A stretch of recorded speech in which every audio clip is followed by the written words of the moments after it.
राजस्थान की ग्राम सेवा सहकारी समितियों के चुनाव बहुत लंबे समय से अटके हुए थे।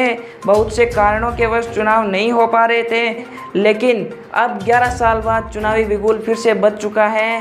प्रदेश की ग्राम सेवा सहकारी समितियों में चुनावी धूम शुरू हो चुकी है और साथ ही ग्राम सेवा सहकारी समितियों के चुनाव को लेकर सहकारिता विभाग ने अपनी तैयारियां भी शुरू कर दी है। हम सभी जानते हैं कि सहकारिता के चुनाव 11 साल बाद हो रहे हैं और इसी के साथ सहकारिता से जुड़े हुए सभी नेताओं ने अपनी चुनावी कसरत के लिए कदम भी आगे बढ़ा दिए हैं। और आज के इस वीडियो में भी हम इसी संबंध में बात करने वाले हैं कि किस तरह चुनाव होंगे, किस तरह से चुनाव होंगे और कितने चरणों में चुनाव होंगे और किस तरह से पदाधिकारियों के चुनाव होंगे। इसी संबंध में आज के इस वीडियो में हम बात करने वाले हैं। इसी के साथ नमस्कार, मैं अरुण कुमार स्वामी, बहुत बहुत स्वागत आप सभी का हमारे यूट्यूब चैनल एक सीकर पर। इसी तरह के जानकारी से संबंधित और इंटरेस्टेड वीडियो देखने के लिए आप हमारे चैनल को सब्सक्राइब कीजिए और हमारे वीडियो को अंत तक देखिए।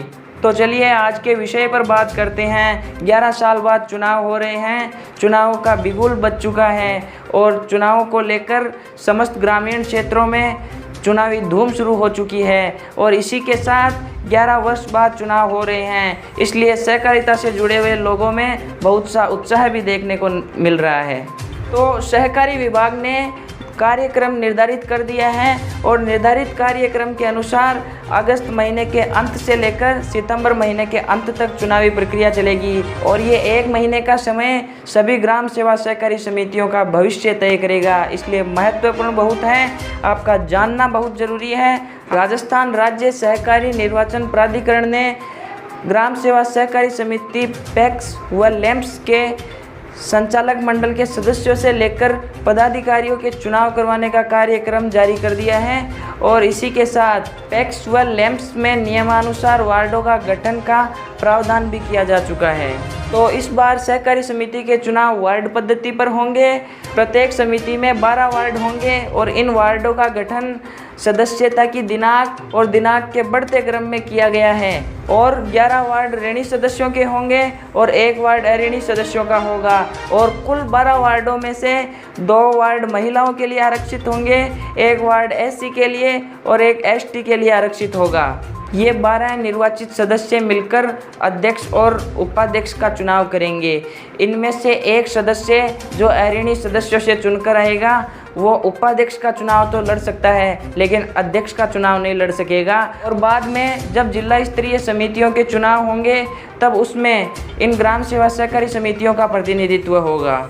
आपको बता दें कि 2011 के बाद से चुनाव नहीं हुए हैं और ध्यान देने योग्य बात यह है कि लोकतांत्रिक व्यवस्था के चलते अधिकांश संस्थाओं के जनप्रतिनिधियों के विभिन्न पदों के चुनाव 5 साल में करवाए जाते हैं, लेकिन ग्राम सेवा सहकारी समितियों के चुनाव समेत क्रय विक्रय सहकारी समितियां, भूमि विकास बैंक के चेयरमैन और सीसीबी के डायरेक्टर, कृषि उपज मंडी के सदस्य और चेयरमैन जैसे महत्वपूर्ण पदों के चुनाव नवंबर 2011 से नहीं हुए थे।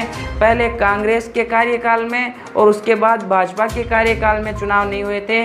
और ध्यान देने योग्य बात यह भी है कि अधिकांश बार ग्राम सेवा सहकारी समितियों के चुनाव कांग्रेस के कार्यकाल में हुए हैं और इसीलिए इस बार भी पूरी उम्मीद थी कि कांग्रेस के कार्यकाल में चुनाव फिर से होंगे और चुनाव की तारीख का ऐलान हो चुका है और इसके बाद में हम बात करेंगे चुनावी कार्यक्रम के बारे में। और अब एक नज़र में देखेंगे चुनाव कार्यक्रम। निर्वाचन नोटिस और वार्डवार मतदाता सूची का प्रकाशन 26 अगस्त से 30 अगस्त के मध्य किया जाएगा और इसके बाद वार्डवार मतदाता सूची पर आक्षेपों की सुनवाई के बाद फिर से इसका प्रकाशन 31 अगस्त से 4 सितंबर के मध्य किया जाएगा और इसके बाद 6 सितंबर से 12 सितंबर के मध्य नामांकन दाखिल किया जाएगा, सूचियों का प्रकाशन किया जाएगा, नाम वापसी और चुनाव चिन्हों का आवंटन किया जाएगा। और इसके बाद मतदान 5 चरणों में होंगे। सबसे पहले 14 सितंबर को, फिर 17 सितंबर को, उसके बाद 20 सितंबर को और इसके बाद में 23 सितंबर और अंत में 27 सितंबर को मतदान होने हैं। और जिस समिति में इनमें से जिस चरण में मतदान होंगे ठीक उसके 1 दिन बाद मतगणना होगी और उसके 1 दिन बाद पदाधिकारियों के चुनाव होने हैं। इस प्रकार अंतिम प्रक्रिया 29 सितंबर तक चलेगी। और अगर आप हमारी दी हुई जानकारी से संतुष्ट हैं तो आप हमारे चैनल को ज़रूर सब्सक्राइब कीजिए। इसी के साथ धन्यवाद।